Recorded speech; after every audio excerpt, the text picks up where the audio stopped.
it's for a lot of people tuh kayak chance yang bagus banget untuk belajar tentang dunia kan, belajar tentang kehidupan luar dan gimana mereka bisa put that back into practice ketika balik ke Indo kalau misalnya mereka balik ke Indo.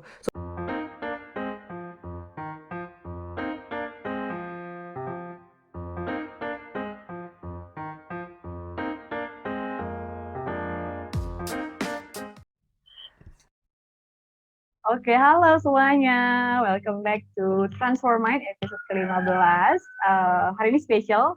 Kenapa? Karena aku tertarik banget. Personally, aku seneng banget sama topik yang akan kita bawain hari ini. Kita akan ngomongin tentang self-discovery, exploring passion, and trying out new things. Tapi aku nggak sendiri.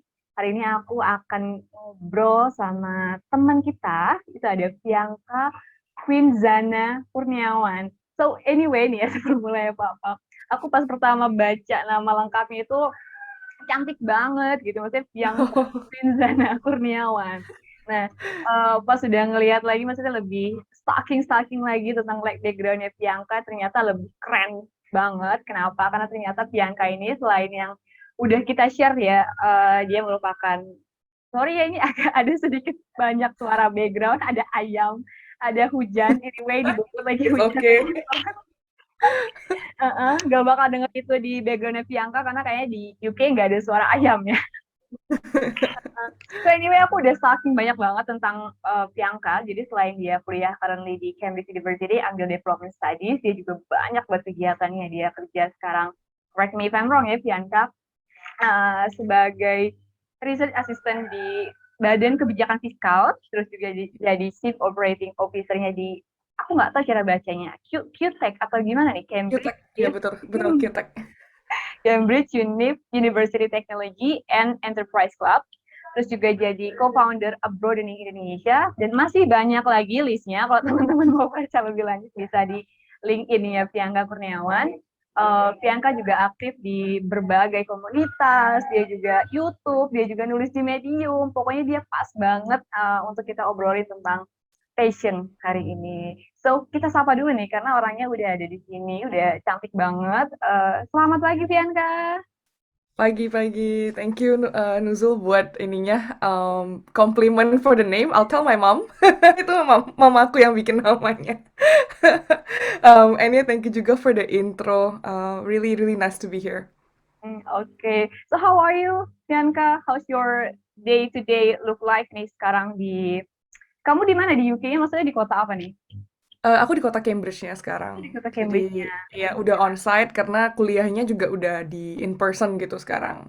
Udah nggak online lagi. Tapi kalau keseharian sih ya a lot of readings karena kuliah di Cambridge itu waduh intens banget membacanya. Aku awal-awal juga shock banget kayak waduh satu pelajaran tuh bisa kayak sampai tujuh halaman bacaannya jadi kayak harus bener-bener spend time buat baca sih. Tapi ya keseharian aku membaca, terus attend lecture, kelas diskusi. Setelah dari itu baca lagi, rangkum diskusi. And then I also do ya all the things that I do on the side kayak nge-research, jadi COO-nya QTech, broadening and everything else. Jadi ya I would say kayak gitu. It's quite hectic. Gimana ya? Oh, Tapi kamu emang suka banget baca ya? Maksudnya aku sering lihat review buku kamu banyak banget di Instagram, di Medium. Kamu juga khusus nulis tentang review-review buku yang udah kamu baca. Berarti, I mean, it's not a big problem lah ya buat seorang Fianka gitu. Maksudnya untuk hal-hal wah, gimana tuh? beda nih. Eh, Beda baca jurnal dengan baca buku non-fiction atau buku fiction. Karena kalau baca non-fiction atau fiction kan kayak gimana ya, kebanyakan topik yang aku baca juga personal development atau kalau misalkan yang fiction, ya kalau fiction kan nggak perlu mikir ya bacanya. Ya maksudnya it's entertaining in itself, it's like reading for leisure. Tapi kalau misalkan reading journal kan butuh brain power gitu. Dan ketika baca, karena membaca itu supaya ketika lecture atau discussion class kita bisa contribute kan to the class. Aku juga jadinya harus mikir gitu kayak, oke, what is my stance on this? Jadi kalau kalau baca juga nggak cuma baca doang, tapi harus mikir juga to criticize the journal. Nah itu yang bikin beda. Tapi iya sih kayak it's helpful that I have the habit of reading. Jadi nggak susah-susah banget lah. Oke. Mungkin sebelum ini kali ya, Fianka, sebelum kita ngomongin lebih lanjut terkait exploring passion and trying out new things nih, aku penasaran nih, kenapa sih kamu nih alasan pertama kali kamu memutuskan untuk hijrah ke Inggris? Karena kan sebelumnya SMA-nya di Indonesia ya, terus S1-nya langsung Oh. terbang ke Inggris. Kan mostly itu orang S2 atau S3, jadi udah cukup umur dulu untuk apa namanya Hmm. ngebangun mental baru nanti ngerantau yang jauh, tapi kamu udah dari S1 langsung terbang ke Inggris, gimana tuh alasan pertamanya, Bianca? Iya, I always get this question gitu kan. Iya. Kenapa sih milih Inggris gitu? Kenapa nggak Singapura atau yang deket-deket dulu atau apalah gitu? But I think it really shows people's priority gitu loh. Karena kebanyakan dari kita kalau mikir kuliah ke luar negeri langsung mikirnya kemana? Ke negara apa gitu kan. Tapi I think for me, I started with kenapa mau keluar in the first place. Dan aku jujur aku nggak pernah lihat kayak oh aku harus ke Inggris atau aku harus ke US gitu, nggak pernah. For me it's looking at istilahnya gini, kalau di ekonomi kita ada namanya budget constraint gitu ya, ada budget Oke, constraint, this is constraint interesting sih. lainnya. Jadi istilahnya aku memposisikan diri ketika mau kuliah ke luar negeri itu aku tahu karena mau keluar ya karena mau cari chances yang lebih banyak, chances yang lebih besar dan juga opportunity untuk namanya upward social mobility. Financially masuk akalnya itu mau kuliah kemana, universitas apa, dan juga ngelihat kualifikasi karena aku kan tamatnya aku di Pekanbaru ya SMA-nya, SD SMP SMA di Pekanbaru. Jadi akses ke sekolah internasional waktu itu masih dikit banget gitu, bahkan kayak cuma satu di Pekanbaru, dan it was very expensive. Dan kita juga mikir ya udah kalau kalau misalkan cuma punya ijazah SMA kita ya cari universitas yang mau terima ijazah SMA. But I know a few people yang ijazah SMA tapi mereka ikut foundation misalkan supaya bisa masuk ke unit tertentu atau ke negara tertentu gitu kan. Tapi at the time we were just thinking, oke kita punya budget segini, aku cuma punya ijazah SMA, then what university can I enter gitu. Jadi bener-bener practical reason lah ya, kayak bener-bener cuma ngefilter dan punya dua filter ini ngebantu banget untuk apa narrow down uh, apa Too many choice of choices. university yang aku iya bener yang bisa aku pergiin gitu, dan that's why waktu itu nyari Coventry makes the most sense gitu. Jadi ya walaupun memang waktu awal-awal tuh banyak yang bilang ngapain ke Coventry, kayak Coventry tuh apaan gitu, kayak a little university in the middle of nowhere, but I'm like well if I can just like put my kayak misalnya kakinya bisa nyampe aja dulu lah ke situ, ntar yang lain-lain baru mikir gitu. Karena kalau mau bilang mau masuk Cambridge dari S1 juga ya pengen-pengen, cuma kan nggak bisa. No money and no qualification. Jadi harus realistis. Gitu sih. Apa ya, support yang kamu dapat dari keluarga juga emang dari awal udah kuat banget ya untuk kamu apa namanya Hmm. ngelanjutin pendidikan dan sebagainya, karena banyak yang kayak justru dari keluarga yang kayak udahlah nggak usah jauh-jauh kayak gitu, maksudnya sekolah aja yang deket-deket gitu, tapi kamu malah yang kayak Oh, didorong itu sama keluarga, itu ayo kamu harus sekolah, nggak apa-apa sejauh mungkin yang penting pendidikan nomor satu kayak gitu ya. benar-benar yes. Tapi itu juga sih kayak banyak komen waktu baru-baru mau pergi, bukan dari keluarga sih, dari ya orang-orang lah gitu kayak anak cewek ngapain kuliah jauh-jauh. Soal itu kan. Always ya, kenapa kenapa harus Iya. ada anak ceweknya gitu. Iya. Oh, Mungkin itu another episode, kita akan ngobrol-ngobrol lagi terkait boleh. gender gender apa tuh namanya, gender Your judging itu lah ya bias. pokoknya. Ya. Gender bias. Tapi ini yang menarik, Bianca, kalau nggak salah kamu SMA itu IPA dulu. Nah akhirnya tadi Mm-mm. kamu memutuskan ke Coventry-nya itu masuk ke financial management, financial Benar, economics. financial economics, yes. Nah itu apakah kamu saat maksudnya masuk ke Coventry itu financial economics itu kamu udah tahu kayak oke, aku masuk ke financial, aku passion aku di financial, that's why I choose finance kayak gitu, walaupun sebelumnya beda sama jurusan di SMA. Nah, oke mungkin kita rewind dulu kenapa waktu SMA aku ngambil IPA gitu ya. Oh boleh boleh boleh. Jadi waktu SMA itu there's this narrative gitu, kalau ambil IPA nanti kalau mau masuk jurusan IPS waktu kuliah lebih gampang, bisa IPA bisa IPS. Tapi kalau ambil IPS sama sekali nggak bisa ke IPA. Aku Ya nggak tahu ya kalau ya. sekarang masih sama apa enggak ya, kayak naratif Pandangan dan itu peraturan. emang itu banget, terkenal banget dulu ya dalam Iya, dunia jurusan. tapi memang sebenarnya bener sih, karena kan kayak misalkan teman-teman aku yang IPS ya nggak bisa ngambil kedokteran gitu. Tapi Ya. kalau misalnya kita yang IPA mau ngambil ekonomi ya bisa, kayak kira-kira kayak gitu kan.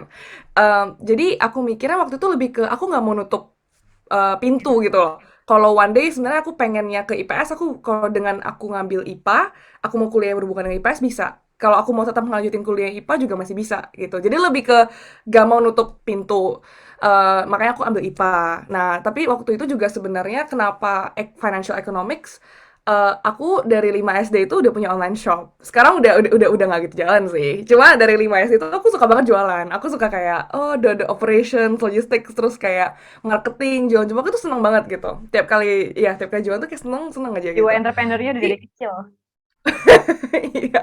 Jadi emang dari dulu ya kebetulan juga papa aku orangnya kalau anaknya suka sesuatu tuh dia bener-bener ya udah itu kayak didukung banget. Nah, jadi ya dia bilang, "Oh, kenapa nggak kuliah sesuatu yang berhubungan dengan bisnis gitu?" Eh, tapi kan kalau bisnis doang it's small scale ya. Kayak kalau misalnya aku belajar business management atau business administration, it's pretty much eh, apa ya studying about how to run a business, tapi kita maunya yang lebih istilahnya larger scale gitu. Dan disitulah pemikiran ngambil ekonomi datang. Nah, at the same time sebenarnya kalau bisa dibilang kenapa aku ngambil financial economics, sebenarnya karena dorongan keluarga juga. Jadi cece aku itu dia dulu belajar finance, dan papa aku kebetulan waktu itu tuh dia lagi interested in like trading gitu-gitu. Jadi mikirannya oh ya udah kalau belajar financial economics ntar ada bahan diskusi lah gitu sama orang Kan? tua sama keluarga. Dan sejujurnya waktu itu tuh aku sebenarnya pengen ngambil film, tapi ya Oke.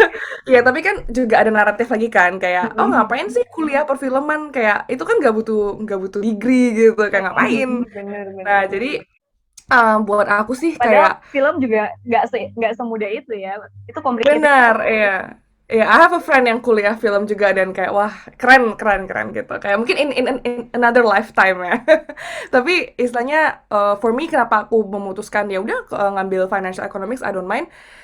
Karena gimana ya kayak aku ngelihat orang tua aku itu sebagai istilahnya mereka mereka yang sponsor pendidikan aku gitu loh.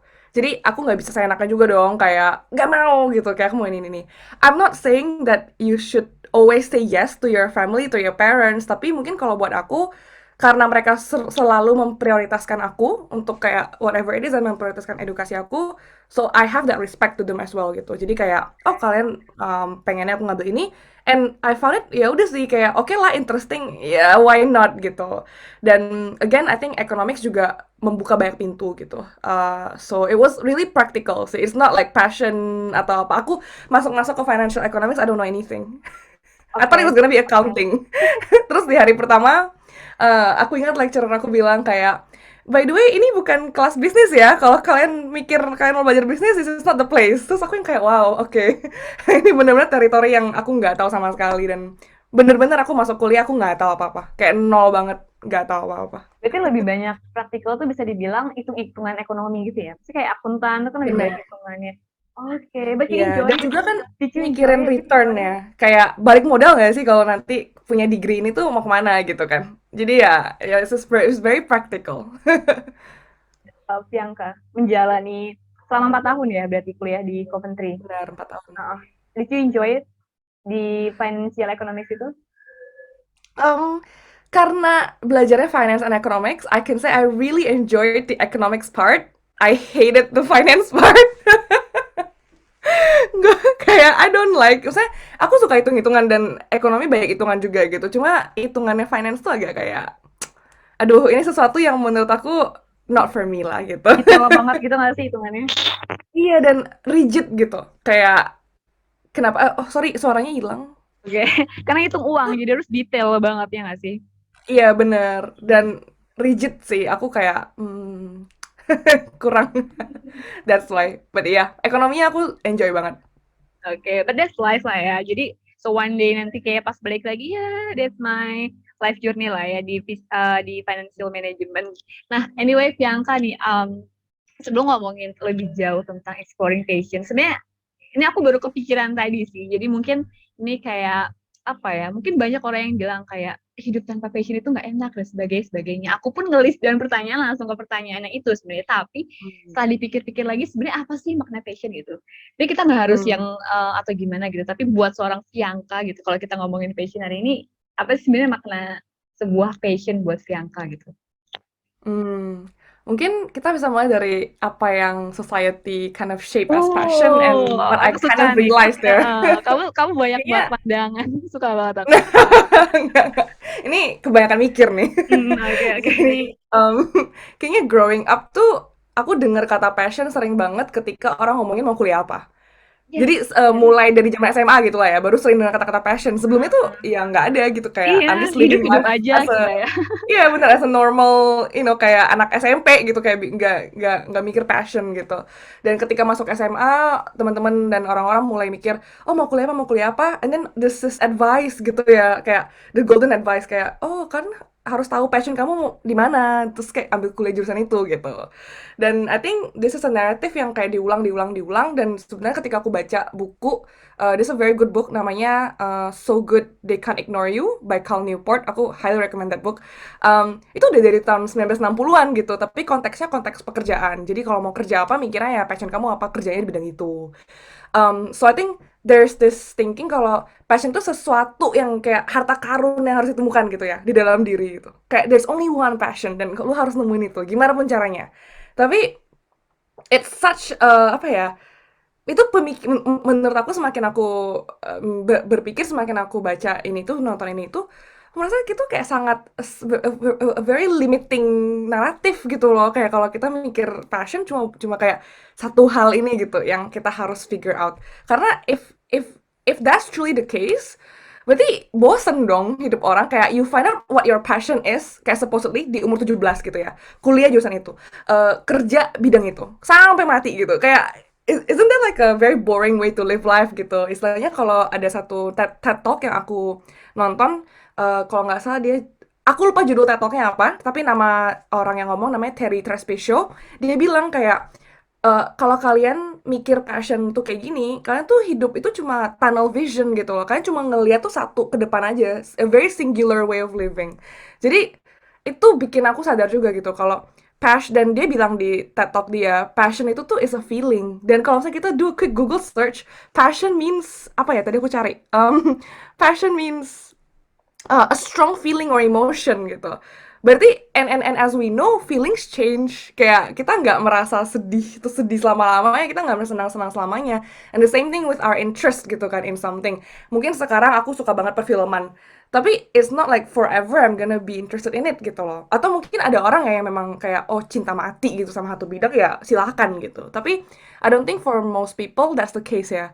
Dan again, passion, what I come to kind of like see it as, yeah, it's just whatever you feel strongly about gitu at any given time. It's not like the only thing yang harus kita cari tahu sekarang gitu. So the question of gimana cara menemukan passion, apa passionnya apa dan sebagainya, I always think it is quite irrelevant for me, karena I see passion as something that's evolving gitu. It keeps on changing. And it's just a feeling gitu. Itu cuma perasaan aja, kayak oh I'm passionate about something. So yeah, you feel very strongly about something. Tapi bukan berarti kayak that's like how you live your life, itu bukan manual gitu loh, kayak oh passionku di bidang ekonomi, jadi aku harus jadi ekonomis gitu sampai sampai kapan gitu. Kira-kira gitu sih. Benar, benar, benar. Tapi mungkin agak sedikit tarik balik nih yang tadi Priyanka bilang. Kita mulai baru mikirin passion itu saat kita baru mau masuk S1, baru mau masuk kuliah lah intinya kayak gitu. Karena emang sebenarnya juga dari aku juga SMA, SMP, SMA sampai sekarang kuliah juga kan di Indonesia ya. Sistem pendidikan di Indonesia dari kita SD, SMP, SMA tuh kita nggak pernah diajarin secara hal yang kayak kayak gitu. Maksudnya gimana kita mempersiapkan hidup kita setelah kita keluar dari dunia sekolah, tentang passion, misalkan juga nanti tentang karir preparation dan sebagainya gitu. Jadi kayak kita sebenarnya mencari sendiri nggak sih apakah makna dari passion itu dan sebagainya gitu. And I'm happy gitu kamu masih sudah menemukan itu dari pemikiran kamu, dari semua buku dan dari apa namanya lingkungan kamu ya. Keren banget ya angka pandangan terhadap sebuah passion. Tapi misalkan ada yang datang ke kamu nanya sekarang, what is your passion? Atau what are your passion mungkin, atau karena lebih dari Hmm. satu gitu. Gimana kalau Tianka? Tianka, I would say for me it's two things. two It's things, okay. learning and discovering. Learning and discovering, oke. Iya, Karena biasanya, kayak ya passion kamu apa? Kayaknya ekonomi, kayaknya kedokteran, kayak itu bukan passion ya, itu lebih ke pekerjaan ya berarti ya. Saya kamu jawabnya iya, nah, learning and apa eh, tadi? Discovering ya? discovering ya. Oke, explain coba Priyanka, gimana nih? Menarik. Iya, I think gimana ya? Karena again like back to my point, kenapa sih topik passion ini super important and people talk about it all the time gitu? Karena people kayak gimana ya, kayak orang itu kan nggak tahu gitu kayak what they wanna do in life, and usually the North Star adalah ya nggak ada ke passion gitu. Dan I understand jawaban-jawaban passion yang merujuk ke satu bidang gitu ya, karena that's also what I thought lah sebelum ini. Kayak kalau waktu SMA ditanya passionnya apa, ya oh bisnis gitu, kayak suka banget nih bikin bisnis. And there's nothing wrong with that. Kayak menurut aku yang salah adalah kalau kita mikir kita passion in one place and think that that's the only thing in your life gitu. That's something wrong. Tapi kalau merasa kalau oh aku sekarang lagi passionate-nya di bidang nggak tahu ya, kayak sepak bola gitu atau apa, kayak ya it's okay if that's your passion. Tapi Yes, ketika kamu umur 40 50, ketika physically is no longer impossible for you to be an athlete gitu, kayak would that then not be your passion gitu kan, kayak that's the question. Kalau misalkan orang yang kayak nge-set passion is just one thing.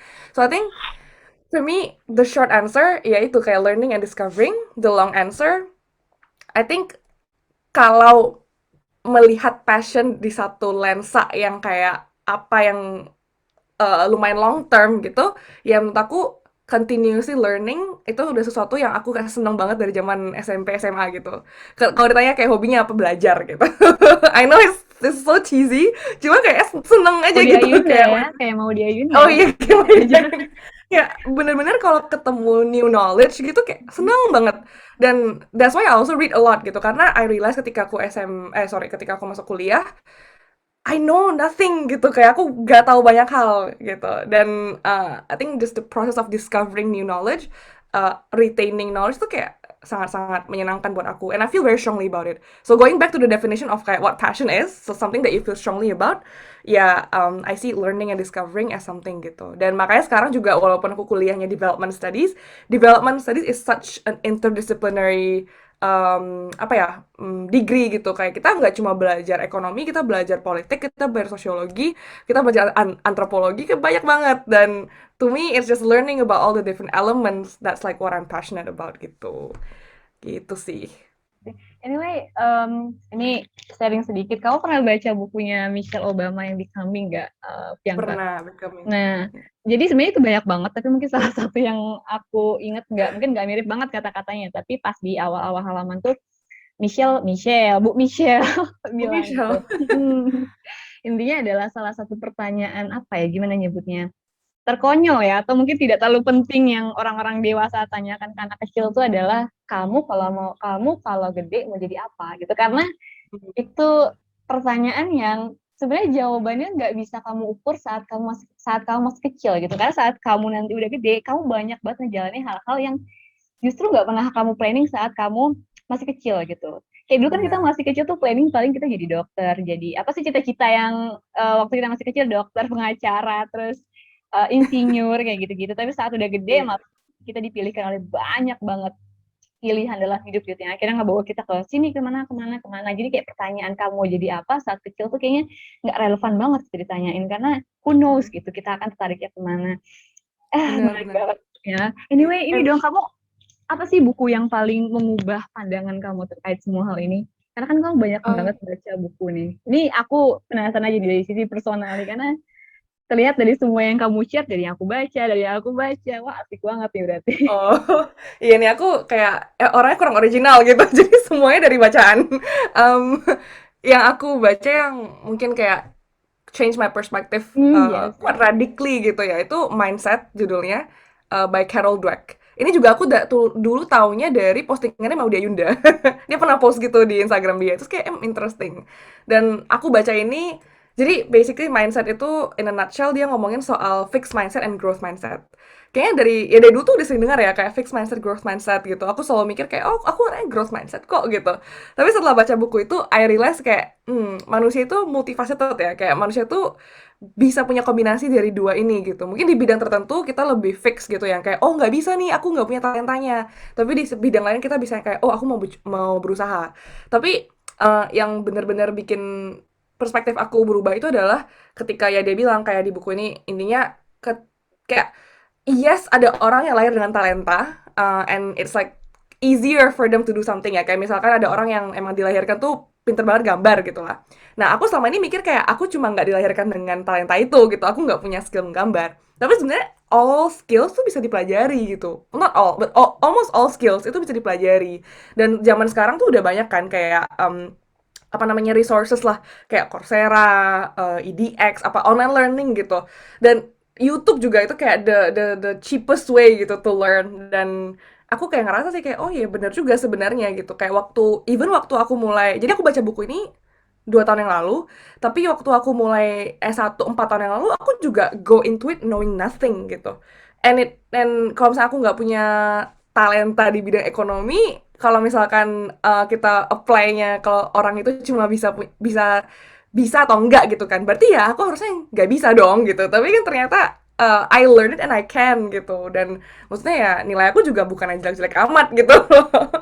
Jadi istilahnya that book jadi ini aku sih jadi panduan aku banget kayak tiap kali aku ngerasa kayak aduh nggak bisa aku selalu balik ke buku itu dan aku selalu kayak teringatkan kalau no kayak if you want to learn something you can gitu. The question is what do you want to learn gitu, what do you want to spend your time learning, karena hidup tuh nggak cukup kan kalau mau belajar semuanya gitu. And to your point tadi tentang yang Michelle Obama yang pertanyaan yang itu juga kena banget di aku kayak nanya anak kecil kan kayak kamu mau jadi apa. It's kenapa irrelevant juga karena anak kecil tuh nggak ada data point, nggak ada data point yang enough gitu. Data point aslinya tuh experience, environment, ketemu orang, atau apapun itu. Dan balik lagi ke kayak just tying it back to the passion topic, kayak aku nggak mungkin misalnya passionate di bidang bahasa Maori gitu karena aku nggak pernah tinggal di situ gitu dan I don't have that data point untuk aku compare gitu loh kayak kayaknya ini interesting deh untuk aku pelajari. So yeah, it's going back to data point lagi sih kayak how much you're exposed to different things. Dan that's why baik lagi kenapa learning and discovering is important karena ya itu sih kalau buat aku mau absorb as much data point as I can supaya aku bisa kayak oh oke, fokusnya oh mungkin mau ke sini gitu. Tapi ya itu kalau buku ya mindset Carol Dweck. Anyway, teman-teman sebelum aku lanjutin ngobrol sama Priyanka, teman-teman saya boleh ikutan ngobrol sama kita. Mungkin bisa nanya dulu di kolom chat atau ada ini ya fitur raise hand. Jadi nanti biar biar aku kasih space kalau misalkan mau nanya, mau diskusi bareng kita. Jadi biar gak cuman satu sisi aku sama Priyanka aja yang ngomong, tapi kalian juga udah datang nih ke sini. Jadi kayak kita diskusi bareng gitu. Kita ngobrol-ngobrol bareng. Kali aja mungkin teman-teman di sini nih ada 10 orang, berarti selain kita punya pandangan lain ya, Priyanka, terkait apa yang lagi kita omongin saat ini. So, boleh share juga, boleh diskusi sama kita di sini. Karena ya buat apa kalau diem aja gitu. Ini saatnya kita diskusi nih teman-teman. Boleh, ya boleh banget. Nah, anyway Priyanka, jadi gini, menurut kamu apa aja sih yang bisa kita lakuin buat tadi kan kalau bilang kayak oke aku nggak mungkin passion sama bahasa Maui karena misalkan bahasa apa tadi Maori. Oh Maori, sorry. Iya. Karena mungkin aku nggak pernah terjamah oleh bahasa itu dan sebagainya gitu. Berarti kan emang ada beberapa faktor yang bisa ngebantu kita gitu dalam menemukan oke aku sukanya ini ternyata, oke aku ternyata passionate di sini gitu. Kalau dari seorang Priyanka sendiri apa aja sih faktor-faktor yang bisa membantu kita gitu untuk nemuin passion kita lebih cepat atau hal-hal yang menarik buat kita lah kayak gitu. I think yang pertama banget tuh harus ada dalam diri sendiri ya. Jadi being Tuh? aware, being aware. Jadi awareness menurut aku tuh kayak skill yang perlu banget dilatih dan apa yang aku selama 12 tahun pendidikan Indonesia tuh nggak pernah diajarin gitu. Being aware of the way you think, being aware of your own bias gitu. Karena kita semua mau orang bilang kayak oh harus objektif, kayak no one is ever objective gitu. Kita tuh penuh dengan subjektivitas dan menurut aku um, ketika kita paham gitu kayak oh aku berpikir seperti ini karena dulu tuh kayak gini gitu, that made me think the way I think now. Dan kalau misalkan kita bisa reach the point dimana kita self aware, dimana aku sering journaling, jadi kayak bener-bener cuma nulis aja apa yang aku pikirin, it really helps untuk kayak untangle your thoughts. Jadi being aware of your own biases itu menurut aku kayak step pertama lah yang bisa kita ambil. Jadi dengan kayak gitu kita bisa tahu kalau misalkan a lot of the things yang aku asumsi itu cuma asumsi karena aku belum pernah cobain gitu loh. Kayak misalnya nih dulu ini agak silly cuma aku tuh nggak suka manga gitu karena kayak kayak nggak tau lah, kayak di kepala aku for some reason kayak nggak enak aja gitu, nggak mau. Tapi then I realize kayak actually I've never tried it before gitu. Kayak aku tuh nggak pernah coba, dan ya udah setelah aku coba ya aku tahu aku suka gitu kan. Jadi mengambil contoh ini buat hal-hal lain, ya mungkin pikirkan gitu loh, kayak sekarang mungkin ada hal-hal yang entah kenapa dari kecil tuh mungkin kita avoid gitu. Mungkin kayak aku mungkin nggak tahu ya, contoh aja misalnya, oh kita avoid main bulu tangkis atau avoid fisika atau apa gitu. Kenapa gitu? Kayak do you actually know why? Atau mungkin emang belum pernah dicoba aja gitu. Dan dengan menyadari itu, then it opens the opportunity for you to actually try those things gitu. Nah menurut aku sih mau mencoba hal itu banyak, kalau zaman sekarang ya banyak banget lah ya, YouTube yang aku bilang tadi, online courses, atau bahkan kayak kalau misalnya kalian punya temen yang kuliah jurusan berbeda, ya udah kayak ngobrol aja sama dia gitu, nanya.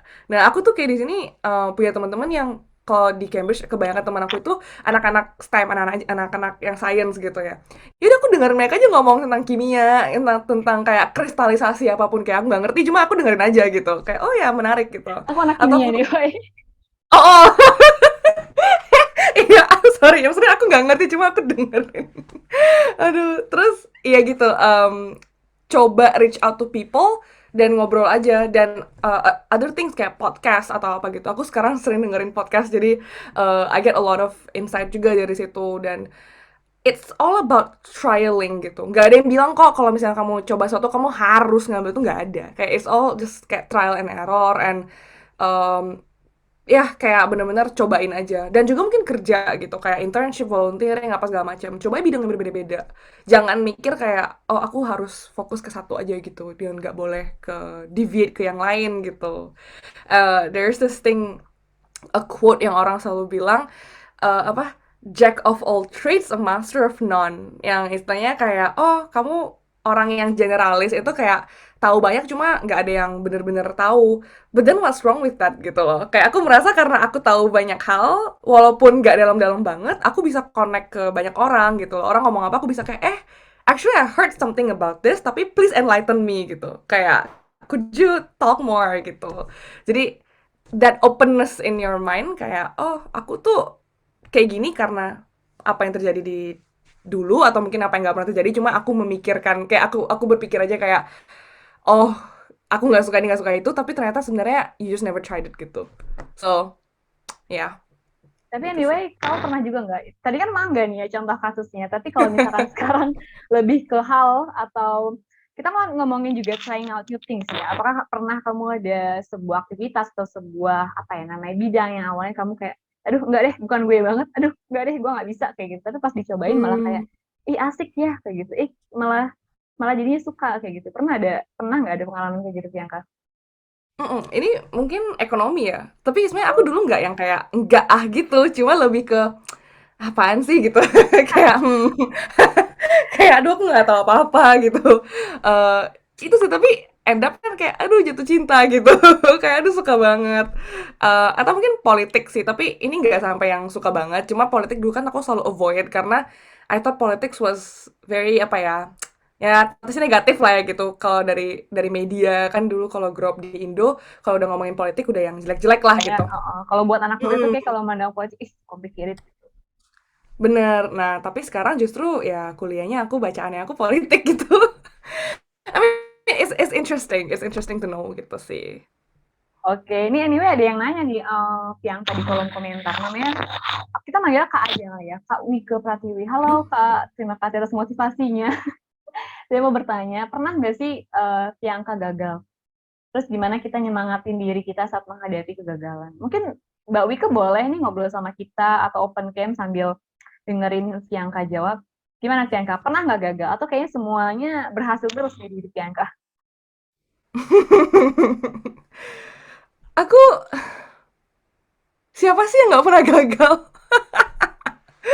Sorry, maksudnya kayak menurut aku semua orang pasti pernah gagal gitu. Cuma kan aku selalu percaya it's not about whether you failed or not, bukan tentang pernah gagal apa enggak atau gagalnya berapa kali, tapi tentang kamu ngapain kalau kamu gagal. That's like the more important to me gitu. More of an important question. So I think the second part of your question is the most important. Gagal ya pernah gitu. Aku sekarang mungkin orang lihatnya, oh hebat ya masuk Cambridge atau apa gitu. Tapi kan waktu aku S1 aku ke Coventry, sebelum itu aku mau ke Singapura, aku mau ke NUS. That was my dream school. And I didn't get in. It was heartbreaking for me gitu. Itu gagal, mungkin gagal terbesar aku itu. Kayak aku pengen banget masuk ini yang aku suka, tapi aku nggak berusaha. Maksudnya aku berusaha aja, berusahanya nggak jor-joran gitu loh. Kayak I know I should be working hard towards it, tapi aku nggak ngasih effort aku yang kayak 110% gitu loh. Dan ketika gagal ya sakit hati, cuma deep down I know kayak aku nggak berusaha enough gitu. Atau mungkin hal lain, kegagalan jadi kan aku kuliah 4 tahun ya, tapi ada setahun di mana di antara tahun ketiga sama tahun terakhir itu programnya aku tuh kerja selama setahun. Nah, untuk kerja ini tuh, kita harus apply sendiri. Jadi kita nggak yang kayak dikasih sama uni, nggak. Jadi apply sendiri. Itu tahu nggak aku ditolak berapa kali? Aku ditolak lebih dari 40 kali. Selama aku apply selama berapa bulan ya? Dari September 2018 sampai Februari 2019. Aku ditolak 40 kali. Dan yang interview aku cuma satu. Dan Nah, dia lagi, dia itu lagi, yang dia jadi lagi.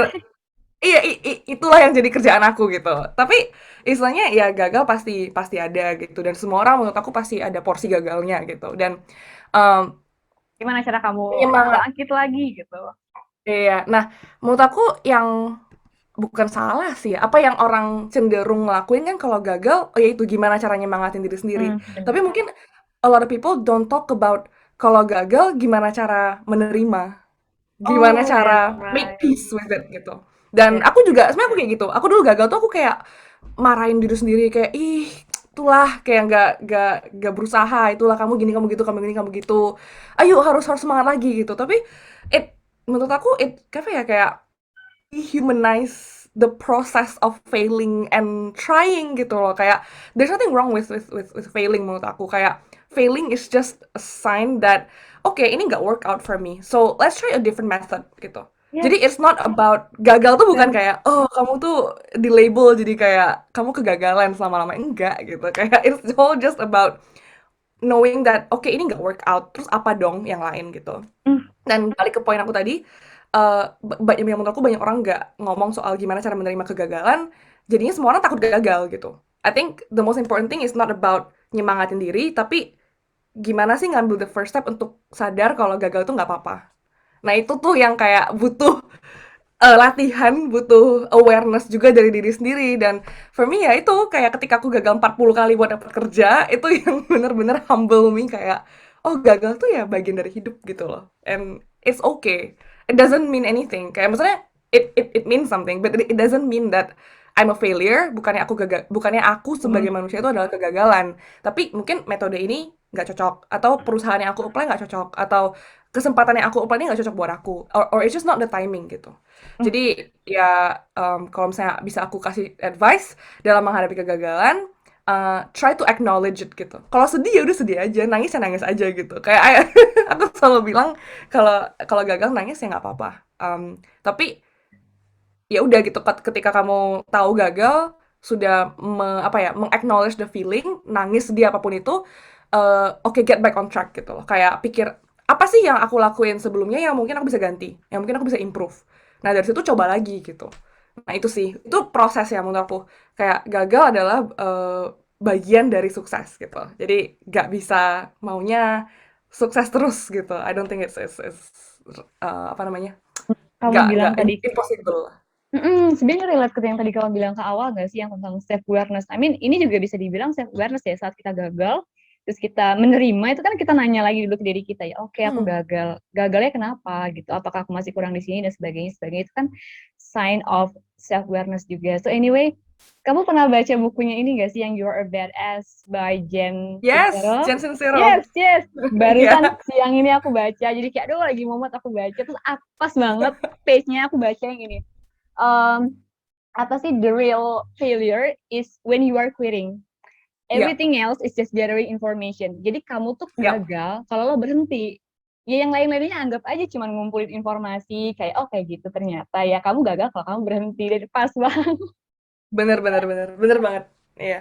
Jane Sincero Gimana? itu bukunya juga salah satu yang lumayan perspective, changing my perspective sih. Cuma I don't agree with the whole book. There are parts yang aku kayak Cuma ya, that point is Bisa very true. ngobrol-ngobrol lagi kali ya, karena aku literally banyak Boleh. biloin kayak oke ini bagus nih buat quotes Instagram kayaknya. Kata-katanya benar-benar yang kayak kita bisa ngerasain apa ya vibe-nya si Jen gitu menceritakan sebagainya. Nanti lah ya kita di belakang siapa Bianca. Anyway, siapa nih tadi? Kak Wika boleh loh kalau misalkan ada tanggapan, misalkan punya perspektif sendiri sama jawaban Bianca atau jawaban aku. Jadi misalkan boleh. Masih ada nggak di sini? Atau udah keluar? Masih ada kok. Halo, Kak Wika. Halo? Mungkin Halo? malu-malu untuk Iya. Padahal itu ngobrol. oke ya buat ngobrol-ngobrol nih teman-teman juga kalau misalkan masih ada pertanyaan, boleh banget diskusi sama kita. Ya udahlah, pokoknya nanti kalau mau ngobrol langsung ini aja ya. Apa namanya raise Raise hand aja hand. ya. Kak Wika. Anyway, Bianca, buku udah, terus juga environment udah, semuanya hal-hal yang menginspirasi kamu udah. Tapi kamu sebenarnya punya ini nggak sih role model kayak gitu saat kayak kamu kan udah sejauh ini, kayak kamu udah banyak lakukan banyak hal kayak gitu. Kamu ada Hmm. nggak seorang role model atau misalkan lebih berarti dari satu orang yang menginspirasi kamu untuk melakukan semua hal yang sudah kamu lakukan sejauh ini? Hmm, kalau buat aku sih papaku.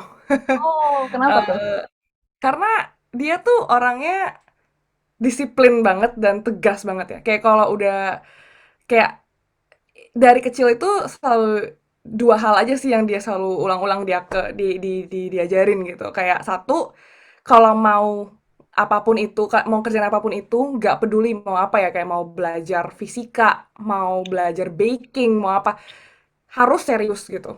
Kayak harus fokus. Kayak terserah mau apa, mau main juga harus fokus main. Gak boleh lagi belajar, mikir main, mikir belajar. Gak guna. Jadi dari kecil tuh selalu, selalu ada disiplin itu ya, kayak kalau ngelakuin apapun tuh harus serius dengan sepenuh hati. Em, dan yang satunya lagi, dia selalu ajarin aku tentang pentingnya waktu.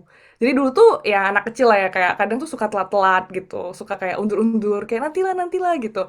Tapi aku pernah kena marah dan pokoknya ini yang selalu ditegasin sama dia kayak waktu itu sangat berharga gitu dan ketika kita terlambat misalnya terlambat ke kelas atau terlambat ke meeting apa segala macam kita nggak menghargai waktu orang dan knowing that waktu itu hal yang paling priceless ketika kamu nggak ketika kamu terlambat ya kamu nggak menghargai orang itu kamu lagi menghina waktu orang itu kamu menghina orang itu gitu jadi maksudnya sorry ya ini kata-katanya emang agak-agak kasar gitu cuma it really teaches me the value of time.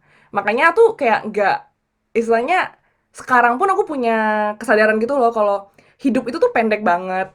Kayak terus dengan waktu pendek ini lu mau ngapain gitu loh kayak mau kalau there's nothing wrong ya kayak kalau misalnya emang dengan hidup ini kayak mau ya udah kayak just go with the flow enjoy aja juga nggak masalah gitu tapi untuk aku karena aku udah sadar oh waktu aku tuh dikit gitu so I wanna Terbatas. make the As most out of human it. ya.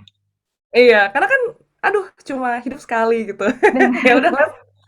let's make the most gitu. Learn learn everything, kayak explore apa segala macam. Gitu sih.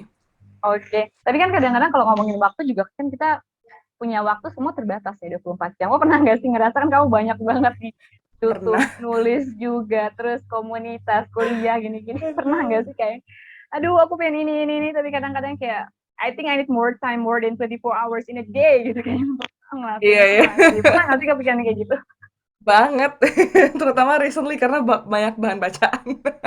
Hidup aku tuh kayak baca, terus kayak masak, makan, baca lagi, kerjain hal lain, baca lagi.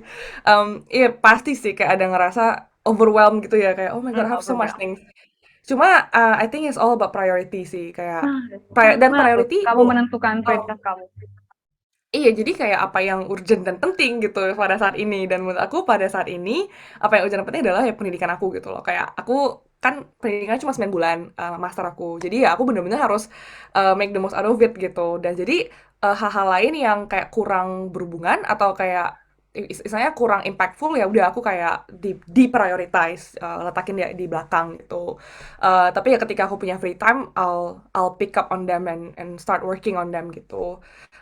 Tapi menurut aku also there's this thing ya kayak glamorizing being busy gitu in Yes, today's yes, world. Kayak yes. hustle culture gitu ya. Kayak, Hustle ih gila, culture. gue nggak punya waktu gitu. Kayak rasanya tuh seneng, kayak orang kayak seneng banget gitu ya kalau merasa kayak sibuk gitu. Tapi justru menurut Mmm, aku iri gitu kadang sama Kenapa? sama orang-orang yang kayak lebih santai hidupnya dan kadang tuh kayak, "Aduh ngapain sih?" gitu, kayak, "Ini kerjain ini apa semuanya." Tapi kan at the end of the day, the most important thing adalah knowing why you do what you do gitu loh. Karena banyak orang yang misalkan nih ya ikut volunteer ini, ikut internship itu apa segala macem buat sertifikat atau buat kayak, "Oh teman-teman aku semua pada ikut gitu, aku juga mau ikut," Oh, gitu. ikut-ikutan Dan aja. that is the dangerous thing. Iya, that's a dangerous thing. Ketika kalian ngelakuin hal bukan karena emang kalian intentionally mau gitu. Jadi semuanya balik lagi ke intention dan kalian tuh ngapain kalian kalian ngelakuin hal yang kalian lakuin. Dan buat aku walaupun aku sibuk kayak gini, aku tahu aku kenapa ngelakuin semua ini dan aku emang seneng ngelakuinnya gitu. Dan it makes me feel fulfilled gitu. Although at times I wish kayak aku punya waktu lebih untuk nonton Netflix misalnya Bener, bener, bener, atau bener. apa gitu. Cuma busy but still make time for entertainment and for kayak leisure gitu sih. Kayak kemarin nih baru kemarin malam karena emang udah capek banget kayak belajar belajar belajar belajar ya aku tidurnya lamaan gitu. Kemarin malam jam 10 udah tidur gitu. And Gitu that's sih. okay ya, maksudnya kamu juga harus Ya. tetap jaga kesehatan gitu. Karena gimana kamu bisa jalani semua aktivitas kalau misalkan in the middle of semuanya ternyata nanti sakit, terus ya karena apa tubuh kita juga punya batasan. Dan menariknya Benar. adalah tadi yang lo bilang terkait hustle culture dan sebagainya itu juga sebenarnya akibat dari komparasi diri juga nggak sih? Maksudnya kalau misalkan kita sambungin lagi ke passion nih, kan orang sering banget ngomong gini ya usia-usia awal 20-an tuh kayak, aduh kayak gue krisis jati diri kayak gitu. Mungkin salah satu alasan kita ini dari sudut pandang aku ya, mungkin nanti aku tanya sudut pandang kamu. Mungkin salah satu orang kebanyakan bilang kayaknya krisis jati diri juga karena mostly kita ngelihat kita sering komparasi diri sama orang lain karena kita ngelihat kayak oh kok orang udah ini di usia segini udah kerjaan ini kok gue belum ngapa-ngapain ya. Terus kayak gue nggak yakin sama apa yang gue lakuin kayak gitu dan sebagainya. Apakah jadi apa aja hal-hal yang menurut kamu tuh kayak suka membatasi diri kita untuk apa ya mengembangkan diri kita lah kayak gitu dari sudut Hmm. pandang Priyanka gimana? Ini dalam konteks kayak komparasi gitu ya. Yes, yes, dalam menemukan Hmm. passion dan sebagainya gitu. Karena kayaknya banyak banget yang komparasi diri dan akhirnya dia ya itu ikut-ikutan orang dan kayak ih kayaknya Hmm. gue lakuin ini karena orang lagi pada banyak ngelakuin ya. Akhirnya dia yang kayak pas dilakuin nggak suka dan akhirnya dia balik lagi kayak gue nggak tahu nih gue sukanya apa gitu. Hmm. Hmm. Interesting. Menurut aku kayaknya banyak, cuma yang sekarang muncul kepikiran aku adalah karena they don't know themselves gitu. They don't know what they want. Hmm. Jadi ketika orang lain ngambil apa ya ikutan gitu. Dan istilahnya banyak orang yang ikut-ikutan itu juga gak punya istilahnya kayak istilahnya gak punya pegangan gitu. Istilahnya tunggu. Ini to sort out my thoughts. um,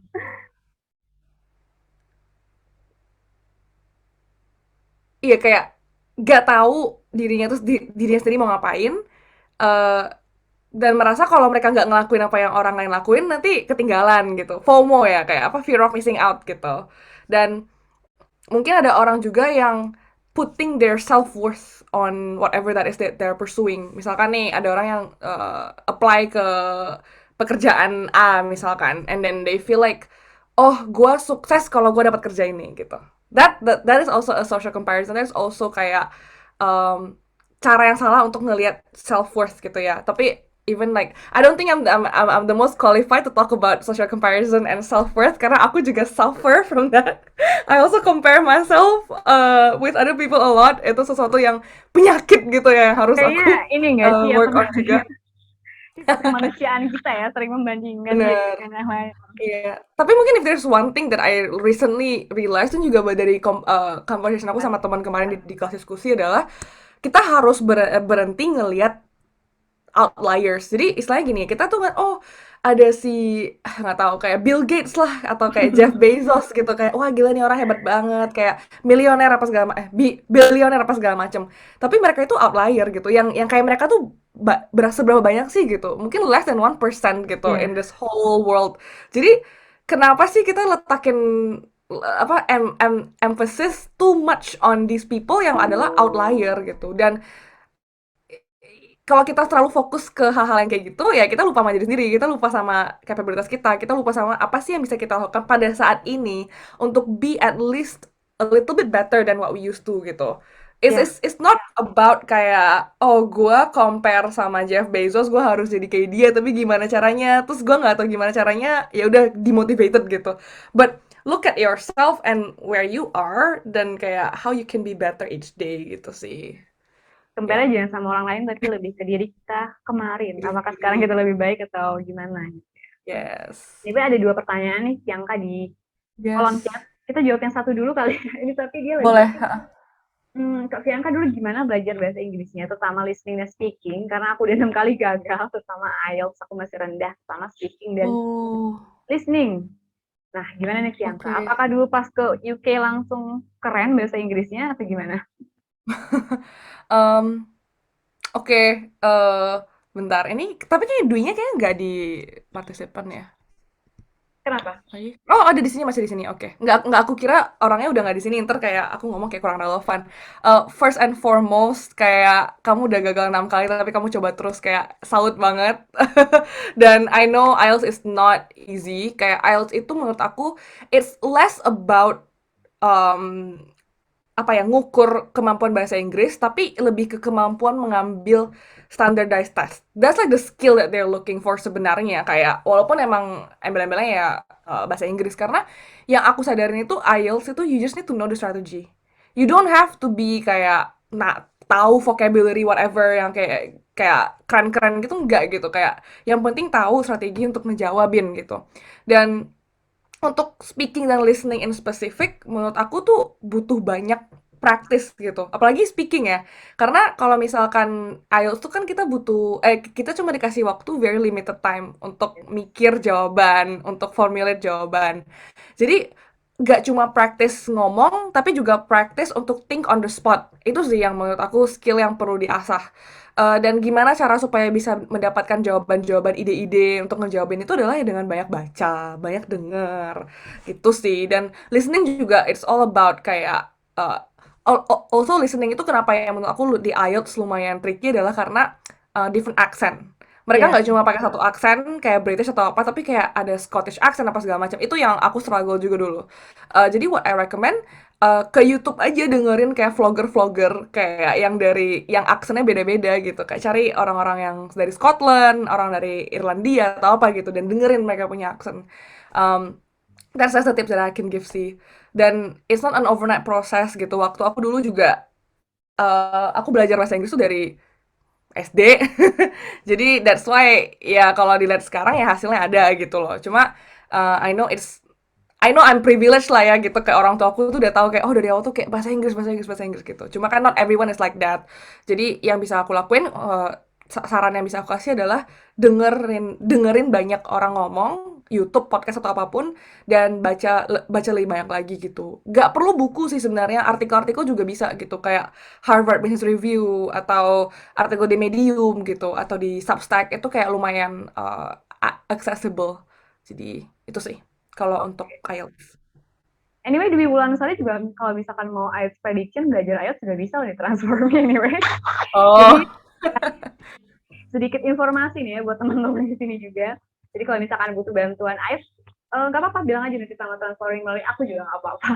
Oke, Bianca lanjut nih, ada lagi dari Mbak Wike, Kak Wike, takutnya nanti bukan Mbak nih, Kak Wike lagi. Gimana sih cara mengatasi insecure diri? Maaf ya Kak, I'm sorry to open kamera. Gimana nih Bianca? Pernah insecure gak sama diri sendiri? Atau kamu sangat-sangat pernah ya. pede? Enggak. Enggak lah, I think insecure itu juga human nature nggak sih? Kayak kita selalu self-conscious gitu ya. Eh, apa yang aku pelajarin, dan ini dari buku, yang tadi yang dibilang sama Nuzul, yang Jen Sincero, You Are a Badass itu, dia bilang kayak, it's not about the movie, it's about the movie goers. Jadi maksudnya, ketika kalian nonton film misalnya nih ya, kalian nggak suka sesuatu, itu sebenarnya bukan tentang filmnya gitu, tapi tentang preferensi kamu. And it's like that for everyone gitu. Semua orang itu fokus banget sama diri sendiri, insecure banget sama diri sendiri, sampai mereka tuh nggak ngeliat orang lain. Jadi sebenarnya kalau misalnya kita pikirin, ya ngapain insecure gitu, karena semua orang tuh ya pasti mikirin diri sendiri mereka, tapi at the same time kayak kita tuh takut orang mikir apa tentang kita, ngerti gak sih? Kayak kita takut orang mikir apa, tapi orang juga nggak mikirin kita gitu. Iya, iya, So I iya. think ya itu sih kayak the realization kalau actually kayak kamu mau jungkir balik juga sebenarnya kayak kadang orang juga kayak nggak peduli gitu. I know ya mungkin ada lah yang peduli, cuma kayak there's an exaggeration gitu. Tapi uh, when feeling insecure, sejujurnya aku selalu nanya diri aku balik gitu loh, kayak kenapa aku merasa seperti ini gitu. Kalau mungkin kalau aku sih insecure yang paling besar yang aku punya itu kayak physical insecurity gitu loh, kayak kayak misalnya semenjak ke Yuki tuh aku naik berat badan gitu misalnya, kayak aduh insecure banget gitu lihat foto-foto lama, kayak aduh cantik kayak dulu gitu. Cuma kayak I don't know ya, it takes time lah ya untuk kayak menyadari kalau insecurity itu sebenarnya orang lain tuh gak gitu ngeliatin gitu. Orang gak apa ya istilahnya, gak supervise hidup kita gitu loh. Jadi ngapain ngerasa insecure? Itu kayak istilahnya beban pikiran aja gitu. Gitu sih. Kadang-kadang emang apa sih namanya, mengkritik terbesar di hidup kita tuh kadang-kadang diri kita sendiri ya. Orang-orang kayak they don't give a shit about us gitu. Iya. Kadang-kadang kita yang ngejudge diri kita karena sebenarnya kita juga yang tahu jeleknya kita di mana. Jadi kita yang kayak aduh kayak kurang terus kayak gitu. Tapi kita lupa Hmm. kadang-kadang kayak lo juga ada kerennya kok, lo juga ada bagusnya kok di sini gitu. Tapi ya itu kadang-kadang manusia lebih melihat ke mostly jeleknya. Mungkin kalau saran dari aku tambahin ya, mungkin kita juga butuh apa ya, lingkungan atau teman-teman dekat atau siapapun yang bisa remind kita kadang-kadang kalau sebenarnya kita juga udah apa namanya udah banyak ngelakuin hal bagus, udah banyak banyak ngelakuin hal keren kayak gitu. Aduh, Fianka keren banget. Ini udah nggak kerasa 4 menit lagi, padahal masih banyak banget. Apa ya?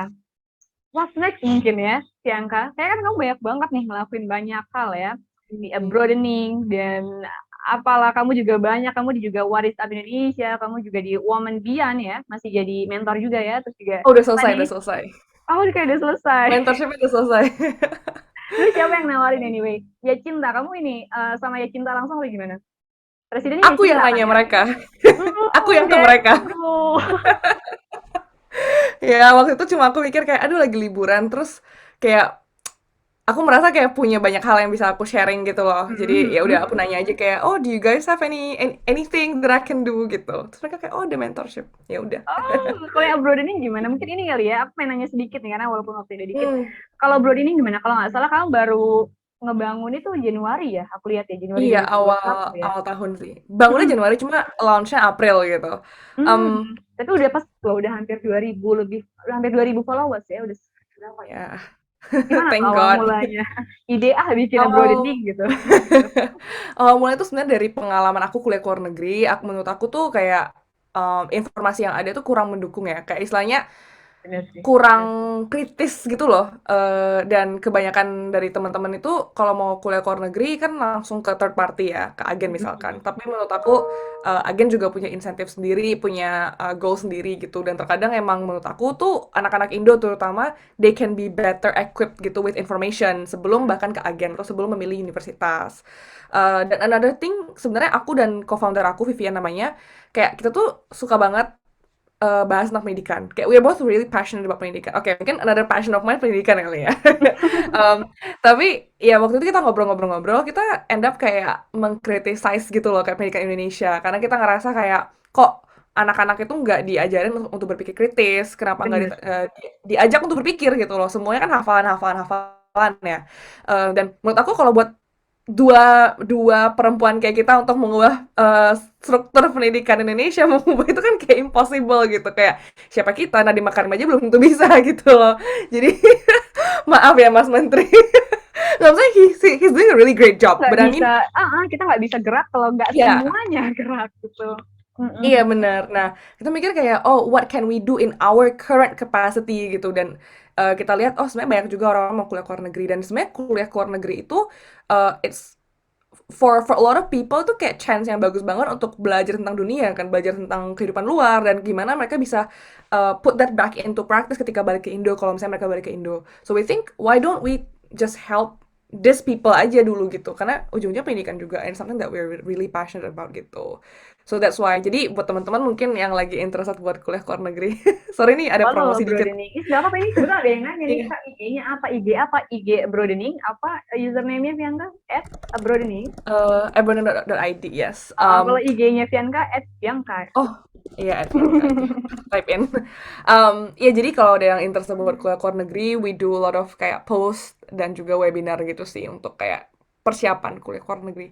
So I hope that you can like find what we do useful gitu. Tapi Yes. ya kira-kira Mungkin gitu. next kita bisa collaboration literally transform me dengan broadening ya. Jadi apa Boleh namanya banget. company to company. Sekarang kan kita bisa dibilang personal to B2B. company atau personal ya. Yes. Udah jam 5 dan karena tadi Fianka juga bilang there's other thing that she wants to do. Jadi mungkin terakhir apa ya?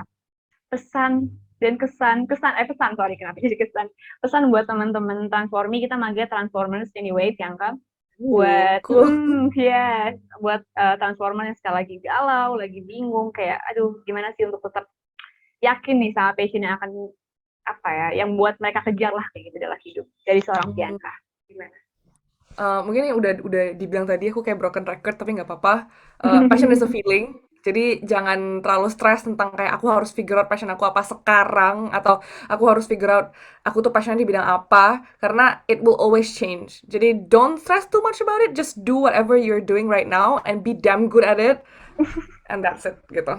Kayak ini aku belajar juga dari buku yang aku bilang tadi yang So Good They Can't Ignore You by Cal Newport. Ini dia bilang gitu kayak kayak harus ya kayak sekarang apa yang kamu lakuin bagus-bagusin aja kayak hebat be really good at it sampai orang-orang tuh nggak bisa lupain kayak oh si A hebat banget loh dibilang itu gitu.